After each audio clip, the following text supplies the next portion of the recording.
Hi there, my name is Geoff. I am a senior political science student here at Millikan. My thesis regarded the protection of transgender people in prison. Protecting trans people in prison is imperative because throughout my research, I found that transgender people are experiencing a heightened vulnerability, which can be traced back to housing assignments that are inconsistent with an individual's gender. Housing is clearly not the only issue, but it is a baseline for providing a safer environment for incarcerated trans people. So first of all, trans people are being imprisoned at disproportionate rates, and once imprisoned, trans people are facing disproportionate rates of assault. Several of the assaults go unreported because the victim fears response from prison officials. Prisons commonly use solitary confinement as a way of protecting transgender people from abusers by separating them.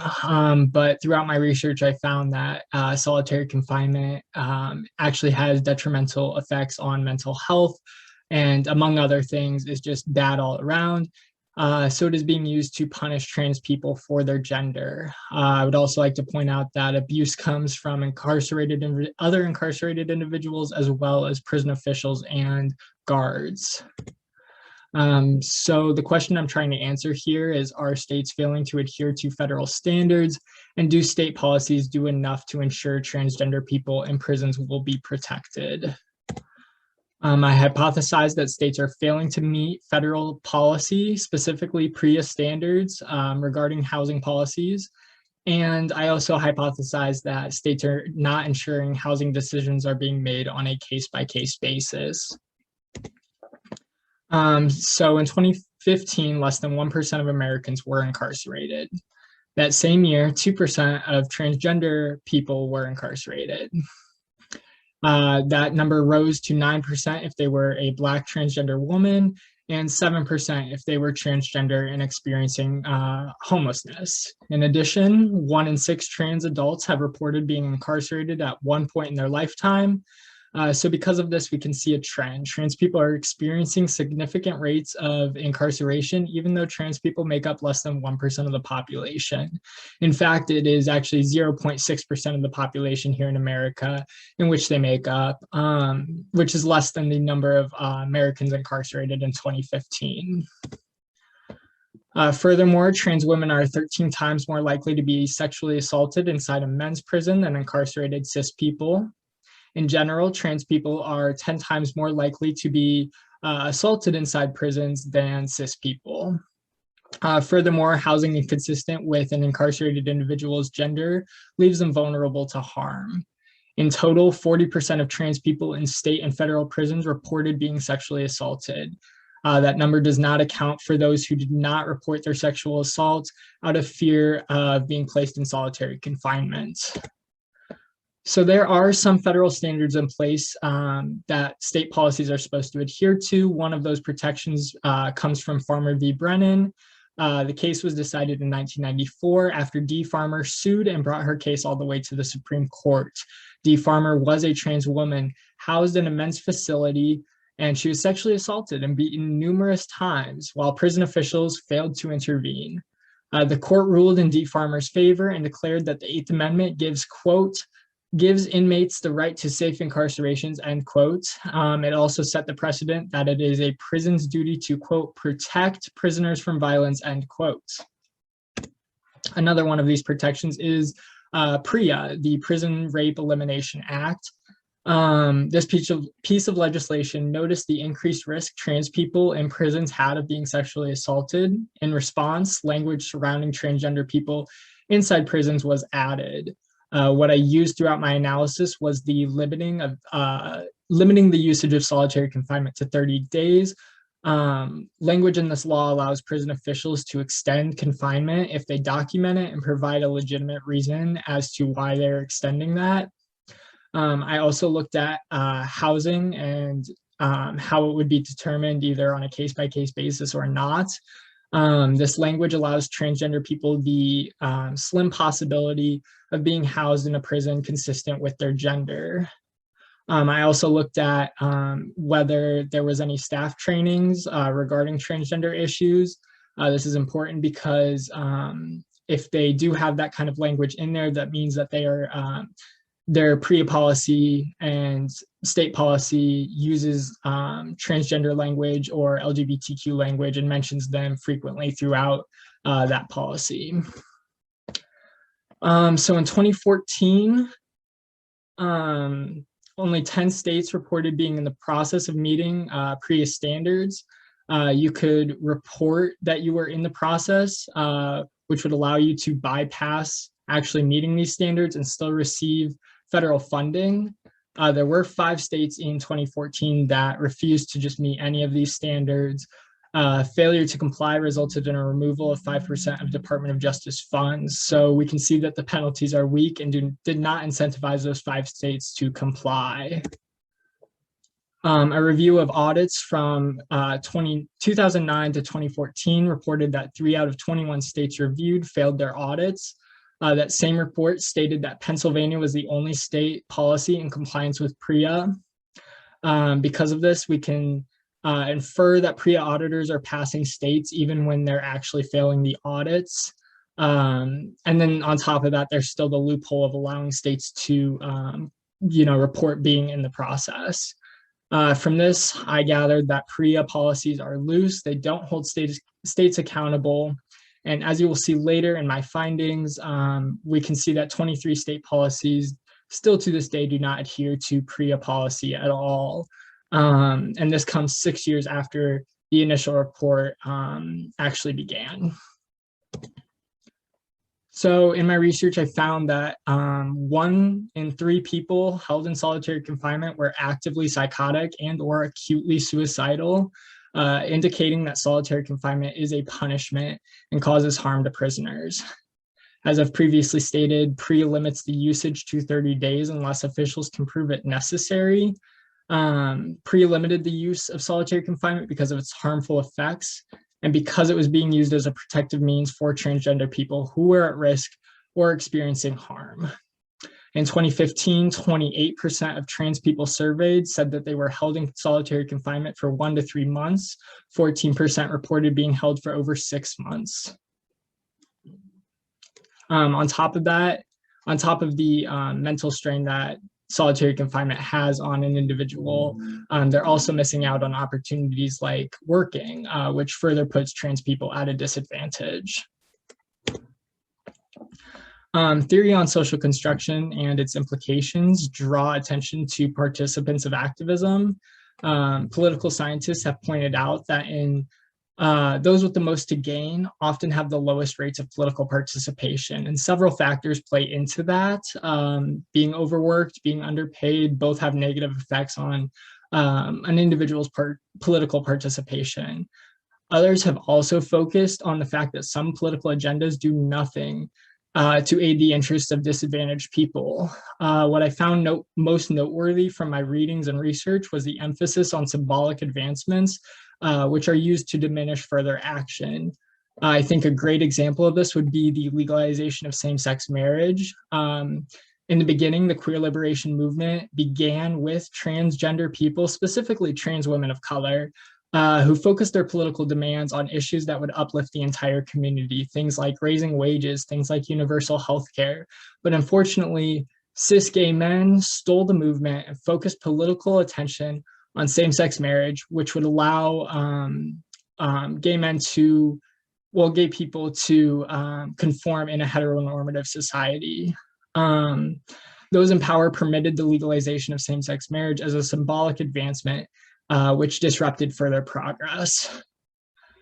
Furthermore, studies about this have shown personally knowing trans individuals increases the likelihood of acceptance. This is also reflective of how they view transgender protections. So the likelihood that they think the government has gone far enough to protect trans people increases when they have the likelihood that the government has not gone far enough to protect trans people increases when they have a personal connection.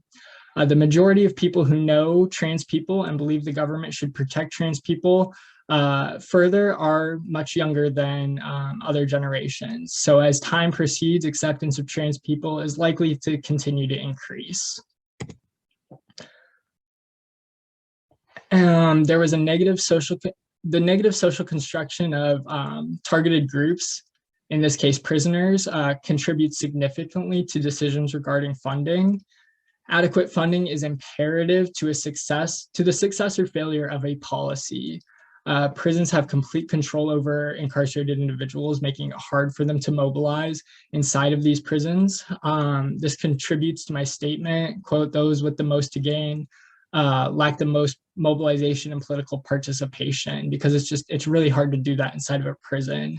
And with that, I would note the Attica riots. They're probably the most noteworthy prison prison protest in US history.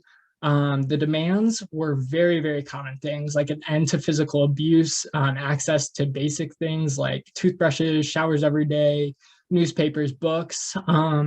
Unfortunately, the demands were not met and the organizers were killed.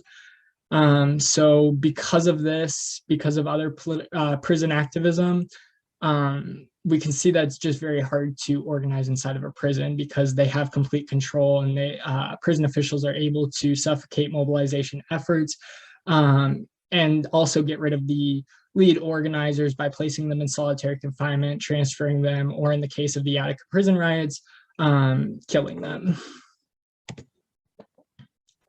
So when I was ranking the states, I ranked them a 1 for progressive, 2 for standard, and 3 for regressive. To gather state policies, I had to access each state's Department of Correction website and search for keywords like transgender, housing, placement, things like that. After that, I found an Excel sheet from the Transgender Law Center, which I used to compare findings. The Excel sheet was great because I was able to confirm that some states did not have a housing policy, in which case I based my rankings off of their PREA response policies. Some states like Mississippi did not have any available housing or PREA response policy. And the Excel sheet was handy to double check and ensure that it did not have those policies. The Department of Corrections website did have other policies, which is why I did rank Mississippi in my findings, instead of just analyzing 49 out of 50 states. So to receive a 1, states with policy determined to be progressive would receive this 1, and they had to be consistent with PREA standards, had to have a history of housing transgender people consistent to their gender identity, and frequently mention LGBTQ people, meaning more than 10 times. They also had to have language preventing genitals from being the sole reason for housing determinations. This is important because not every trans person has had the opportunity or the desire to have sex reaffirming surgery. States that received a 2 had standard policy. They may not have housed transgender people consistent to their gender, but policies state that housing will be determined on a case-by-case basis, leaving room for that possibility. It also includes specific language on LGBTQ plus people in their policy, meaning no less than 4 times. They were compliant with PREA, and they did have language preventing genitals from being the sole reason for housing determinations. Those with a 3 were the most regressive and contained vague language. It was inconsistent with PREA. They may not have had a housing policy or a PREA response policy, and or there was little to no mention of LGBTQ people in the policy, meaning no more than 4 times. So this is an example of a state that would have earned a 3. This is Alaska's. This was the only time housing was mentioned in their PREA response, and the only mention of trans people in the state's housing policy refers to this policy statement. So here is the results from my findings, the rankings. As you can see, the West Coast, because of California, was considered progressive, and then the East Coast as well was considered progressive. Pretty much everything in the Midwest isn't very great. Yeah, so because 2 and 3s were consistent with PREA, we can gather that 27 policies are compliant and have adopted proper PREA standards. Even though 27 states adopted these measures, it does not mean that they're being implemented. Also, 23 states were just not compliant at all. Here's a map of transgender populations by state. As you can see, Georgia and California are pretty dark. And here's a comparison of the two, my results along with transgender populations by state. As you can see, California had progressive policy and it has some of the highest trans populations in the state, whereas states like Wyoming received the 3 and has some of the lowest percentages of trans people in the state. I compared the two to show that there is some correlation between my findings and the study that stated personally knowing a trans person increases the likelihood they believe the government should increase protections for trans individuals. So there is some comparison, but there is some contrast as well. For example, Hawaii, I gave them a 2 because it did not have a history of housing trans people according to their gender. Nevertheless, it still had standard policy. So in the end, what I found was that states are adopting but not implementing. Hawaii, perfect example. The state's policy permits housing will be determined case by case. Nevertheless, Hawaii has never housed a trans individual in accordance with their gender. New Jersey also provides for maybe a more interesting example. The state does permit case-by-case basis for housing determinations, but the state policy enacts a board to make these determinations. And language, the state's incarcerated individual safety must be taken into account. So even though the policy is pretty clear, like you have to take these things into account, even though the policy is pretty clear. There was a case in which this board put a trans woman inside of a men's prison, even though she had legal documentation that proved that she was legally considered a woman. So she eventually sued and won and was later housed in a woman's prison, but that does not excuse the board for not housing her in a woman's prison to begin with. She had the identification. There was, what more did they need was kind of the thing there. Education is also imperative to increasing social awareness and diminishing any negative social constructions. First of all, most Americans believe gender is decided by sex assigned at birth. How can we expect them to accept and want more trans protections if they don't even understand the difference between sex and gender? Furthermore, knowing a trans person increases the likelihood of support. I think that is a very important statement, and educating people would possibly increase that. So over the next couple of years, we will need to be taking a look at California because just this year they passed legislation that would protect transgender people in prisons by allowing the individual to determine their housing preference. So this kind of authority over oneself is not at all common in prisons. It's very, very different, and it gives direct choice to the individual. Only the Secretary of Department of Corrections or a designee can deny an individual their preference, but they must provide legal documentation and reasoning for why they're doing that. This is different from other states because most enact a board that, again, make these determinations on a case-by-case basis. So now it will be in the hands of a single individual. Like I said, this law just started this year. It was implemented this year. So if this is a success, the language may provide a template for other states to implement progressive procedures. And here are my references. Thank you. Have a good one.